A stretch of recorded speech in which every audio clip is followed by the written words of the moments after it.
Mga kautang, na-offeran din ako ng 5,000 pesos at yes, kinuha ko talaga agad yung offer na 5,000 pesos dito at instant talagang pumasok sa account ko yung pera. Walang kaltas at buo ko talagang na-receive yung 5,000 pesos. Hello mga kautang, welcome back dito sa aking channel. This is Clarice, ang inyong number 1.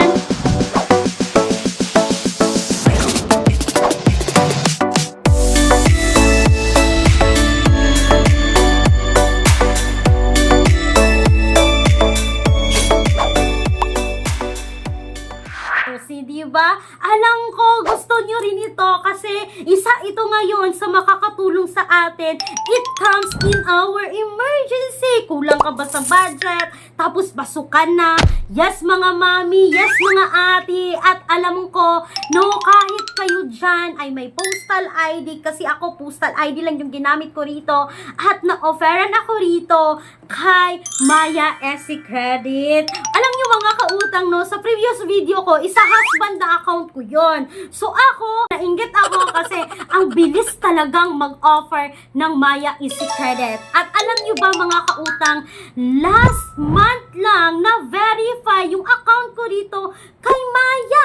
Maya, yes! Legit, last month lang yun mga kautang at 1 month ko lang talaga siyang ginamit at hindi talaga yung paggamit ha kasi nag-savings lang ako dito. Legit talaga mga kautang na kapag mag-savings kayo dito, lagyan nyo ng pera kahit konti. After 1 month, ma-o-offeran ka agad ng 5,000 pesos. At alam nyo ba na sa 5,000 pesos, meron lang 6.49% na interest rate. So, itong si Maya, mga kautang, Maya SC Credit is based regulated po ito under kay Maya Bank na submitting ng assessing entity sa CIC. So, hindi tayo matakot dito kasi nga bangko po ito mga kautang. At hindi lang yan kapag mapaganda yung credit record nyo dito kay Maya SC Credit is ma-offeran or pwede kayong ma-qualified sa kanilang Maya Black Credit Card. At alam nyo mga kautang, no, kahit kabago-bago ko pa lang dito kay Maya SC Credit kasi si husband ko naman, totally yung ginagamit niya is Maya SC Credit. Yon, na kung napanood nyo yung video, na late kami doon ng 8 days mga kautang, hindi kami nakapagbayad kasi wala talaga akong pera. Pero, nakapag-usap talaga kami sa agent, nabigyan kami ng chance na approve ulit kami mga kautang, no, sabing 3 minutes lang after magbayad, pwedeng i-relon. Yes, legit. Na-relon talaga namin yung 10,500. At balik dito sa akin, 5,000 yung first offer ko rito. So, sa 5,000 mga kautang, babayaran ko ng 5,327.58. Yes, napakababa ng interest. Akalain nyo, 327.58 sa halagang 5,000 sa loob ng 30 days. Para sa akin yun mga kautang, wala nang hihigit pa kay Maya SC Credit as of now kung masasabi nating pang malakihan agad yung offer, no? Or para sa akin lang, kasi kahit late ka nga dito, is hindi ka hinaharas at hindi kami naharas talaga kay Maya SC Credit. At alam nyo mga kautang, kabago-bago ko pa lang dito kay Maya SC Credit, na offera na agad ako ng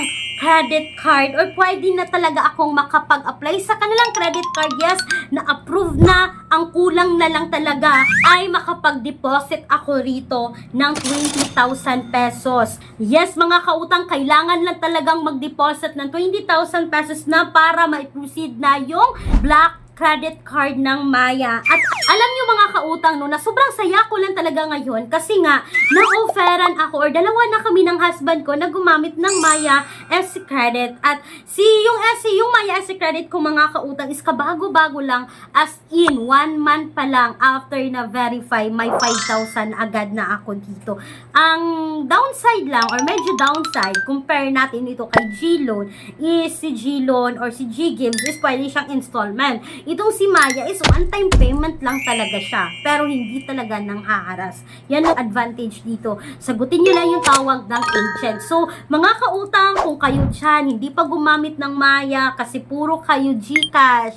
Yes, kung okay lang naman gumamit ng GCash, gamitin nyo rin si Maya. Mag-install rin kayo kay Maya at i-verify nyo, lagyan nyo ng counting savings, pwede kayo mag-buy load rin dito mga kautang, pwede cash in, cash out, lahat ng features ay gamitin nyo dito. Ops, baka sabihin nyo, agent na naman ako kay Maya. No, mga kautang, hindi. Deserve naman no, na ma-offeran din ako ng Maya kahit kabago-bago ko lang. Kasi nga, ginamit ko na talaga siya. So, mga kautang, sana po ay nakatulong itong quick and honest review ko about yung Maya SC Credit. At kung hindi pa napanood yung last video ko kahapon na late kami ng 8 days sa account ng husband ko, pwede nyo rin panoorin yon. At ito nga mga kautang, kaka-offer lang sa akin. Vlinag ko nga talaga agad to share sa inyo. Kasi alam ko it can help din, no? Sa mga mommies dyan, sa mga ate dyan, lalong-lalo na sa mga meron ng valid IDs na gumagamit na ng Maya. So, gamitin nyo lang talaga para ma-offeran kayo in the long run. At mga kautang, kung hanap nyo talaga is cash loan, after mag-apply, malalaman mo talaga nung approve ka ba or hindi. May mga alternatives tayo na apply direct website na nasa description box sa pin comment section. But make sure mga kautang na nag-research muna kayo, alamin lahat ng details bago kayo umutang, no? Para hindi kayo magsisi sa huli na bakit ganito na lang yung na-receive ko, bakit ang bilis bayaran. Make sure na alamin talaga lahat ng details. At speaking po sa bank personal loan na palagi kong binabanggit ng paulit-ulit sa mga video ko, yes mga kautang, you can email me right away, clarissa@gmail.com, or makikita nyo yung Viber number sa screen. Yes mga kautang, pwede nyo agad akong tawagan para masagot agad natin yung questions nyo about po sa bank personal loan. And please take note, all applications submitted is subject for bank approval. At mga kautang, sana po darating yung araw na hindi na lang talaga puro utang or hindi na tayo kakapit sa mga online loan application. Magkaroon tayo ng side hustle, magkaroon tayo ng extra income, at gusto nyo yung idea ng 101 ways to make money online, you can also visit sa link po na nasa description box ng video na ito. Once again, this is Clarice, ang inyong number 1 palautang, dahil utang is life. Bye bye bye mga kautang!